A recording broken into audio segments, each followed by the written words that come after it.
Bonsoir à toutes et à tous et bienvenue à la Closing Bell, Yoav Nizar pour vous retrouver. Donc je vous laisse prendre connaissance d'avertissement liés au risque de trading. Ensuite on analysera les marchés, on passera au marché, au graphique. N'hésitez pas justement, si vous avez des questions, sachez que c'est le moment de les poser sur le chat. C'est le moment de les poser sur le chat. Je serai ravi donc de pouvoir vous éclairer.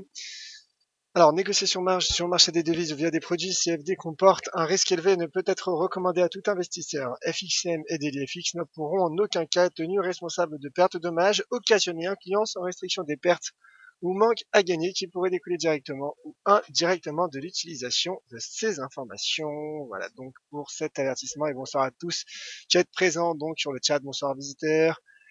McFear, pardon, Discalex, Milena. Oui, c'est encore moi, Milena, qui ferme la boutique de ce soir. Donc, je vous ai mis le lien sur le chat. Euh, tout simplement, si vous êtes intéressé par les CFD Actions, n'hésitez pas à aller sur les différents liens que je viens de vous mettre sur le chat et tout simplement d'appeler votre conseiller FXCM. Alors, avant de commencer ce webinaire, deux petits rappels, deux petites annonces plutôt. Tout d'abord, je vous rappelle, donc demain, il y aura la conférence en ligne DailyFX FXCM. DailyFX, FXM,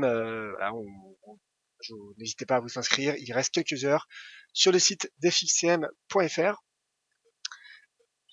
et de autres annonces également à vous faire. Bon voilà, c'est que demain il y aura donc un programme chargé, programme que je vous mets sous les yeux, voilà.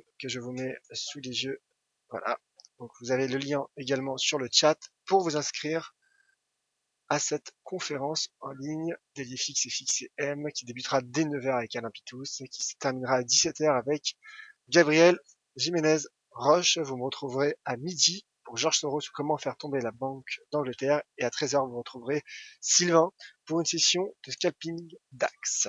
Alors voilà, c'est parti donc pour les marchés et le CAC 40 qui poursuit une nouvelle séance de hausse.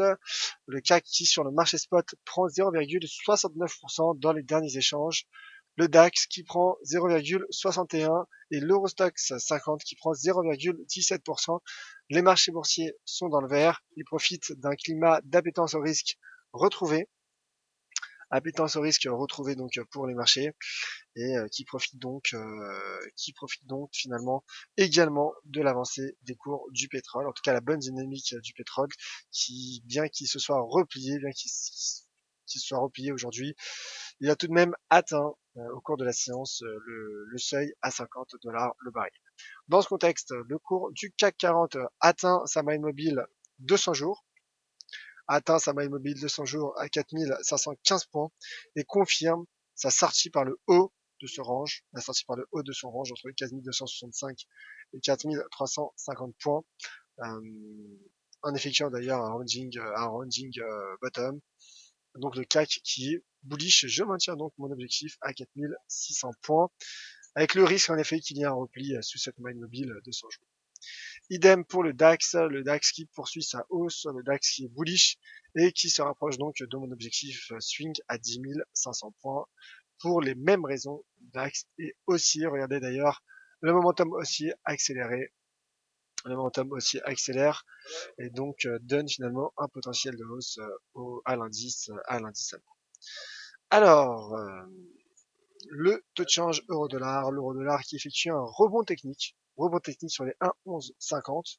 En effet, un 1,1150 est un niveau de support significatif. Alors certes, ce n'est pas le niveau de support à 1,08 ou 1,05, mais il s'agit tout de même d'un niveau de support qui fait réagir les marchés, puisqu'en effet, regardez, il y a une première réaction haussière sur ce support, puisque le taux de change euro-dollar effectue une deuxième séance de rebond technique. Alors j'emploie le terme rebond technique, car finalement, les fondamentaux du dollar jouent en sa faveur. Alors certes, il y a eu des bonnes statistiques américaines cet après-midi, vous l'avez suivi en ma compagnie, nous l'avons suivi ensemble avec la nette hausse des commandes de biens durables au mois d'avril, commandes de biens durables aux États-Unis qui ont augmenté de 3,4%, et donc l'euro-dollar qui effectue un rebond technique malgré tout. Malgré cela, en effet, le marché prend des bénéfices sur le dollar. Mais la dynamique et le risque restent baissiers. Alors, une question justement sur le chat, sur le Forex. Donc vu que j'y suis, je vais en parler. Ces visiteurs qui demandent une idée sur l'USD Yen et l'euro-dollar. Donc l'euro-dollar, je viens d'en parler, l'USD Yen tout de suite. Et l'USD Yen, ah bah écoutez, alors attendez, j'ajuste simplement ce biseau d'élargissement. Voilà. Nous avons deux tendances divergentes. Et le marché qui rebondit sur la partie inférieure de ce range. Qui tente à remonter sur la partie inférieure de ce range. Et donc le risque est haussier, le potentiel est haussier.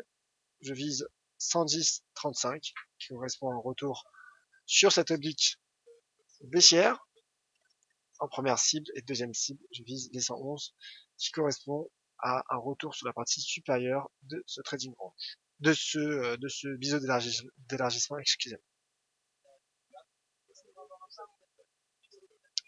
Alors, toujours sur le Forex, Yen, bon je regarde, et maintenant je fais quoi?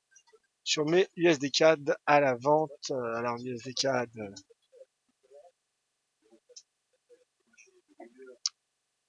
l'USD CAD qui rebondit en effet, qui tient ce niveau de support à 1,2975.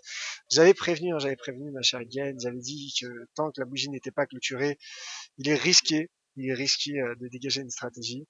Et c'est exactement la raison pour laquelle il faut généralement attendre la clôture. Car tant que la bougie n'est pas clôturée, la stratégie n'est pas confirmée. Donc pour le moment, le marché travaille toujours. Écoutez, s'il casse les 1,2975, en effet, ça pourrait être un bon signe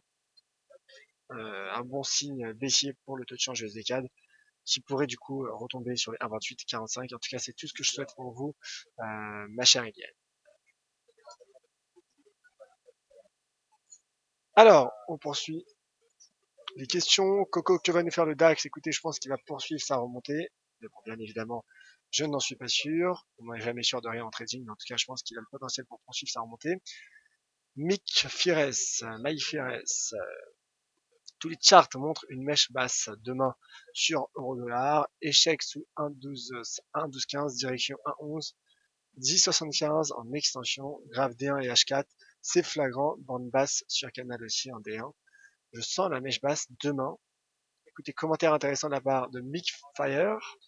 J'aurais aimé, mon cher Mike Fire, que vous me publiez votre graphique, finalement que vous me postiez votre graphique, de façon à ce que je le mette directement en ligne, hein, en tout cas ce que je le mette, que je le montre à nos autres auditeurs, hein, et également que je remarque de manière plus facile.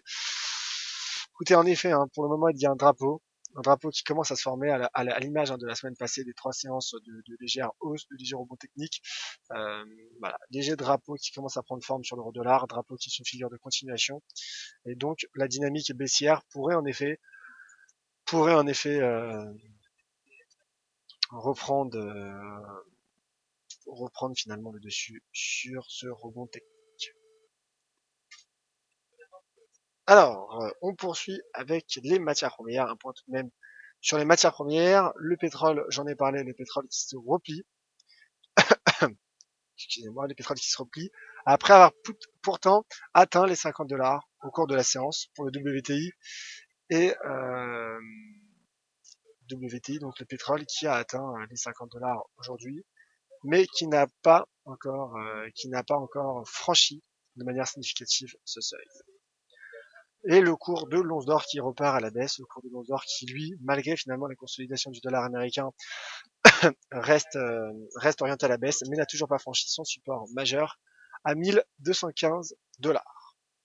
Mais en effet, le risque est baissier. Regardez le momentum baissier, l'indicateur de momentum ici, le risque est baissier, mais il y a ce niveau de support à 1215 $. Donc pour le moment, on ne peut pas dégager de stratégie baissière. En cas de franchissement des 1215 $, en cas de cassure des 1215, le risque en effet serait baissier. Alors, Cuny, un mot sur l'œil des yens. Alors, l'œil des yens, on regarde ça ensemble. Ce n'est pas un taux de change que je suis tout particulièrement, mais on va regarder. Alors, déjà, ce que je remarque en daily, c'est qu'il y a un niveau de support en daily, court terme bien sûr, à 78, 78, 75. Il y a à court terme un triangle rectangle qui s'est formé sur l'AUD USD. Voilà, vous avez votre triangle.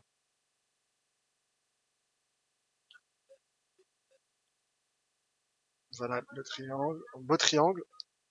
Un beau triangle rectangle qui s'est formé sur l'AUD yen et le marché qui est proche de l'apex, le marché finalement qui est pris entre deux bornes, entre deux bornes.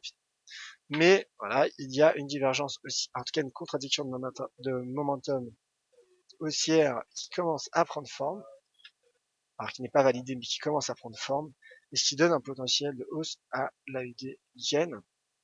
Le marché est sur support, potentiel de hausse donc, potentiel de hausse sur l'AUD yen, bien sûr en cas de cassure, le risque serait baissier, la stratégie serait baissier. En H4, bon, pas de divergence non plus en H4, un niveau de support donc ajusté en H4 à 78,38 et le marché qui tente de se replier sous la borne supérieure, sous la partie supérieure. Donc attention au repli technique, mais en tout cas il y a ce niveau de support à 78,38 qui soutient les cours. Alors weekly peut-être.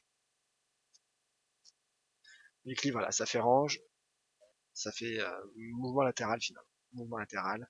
Mais nous retrouvons toujours ce support, hein, donc certes court terme, mais à 78, 40 yens pour ce taux de change AUD yen, ma chère Quinty.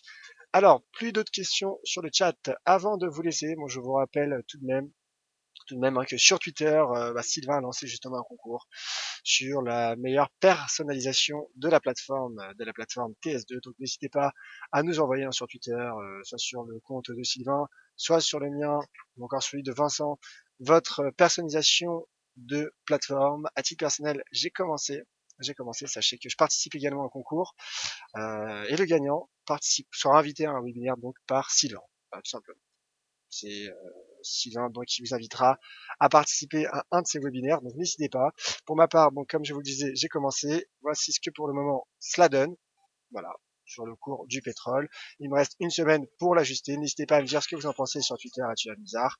Voilà, si vous pensez que ce graphique paraît assez clair ou non, assez joli ou non, sachant que j'ai encore quelques jours pour modifier et l'améliorer.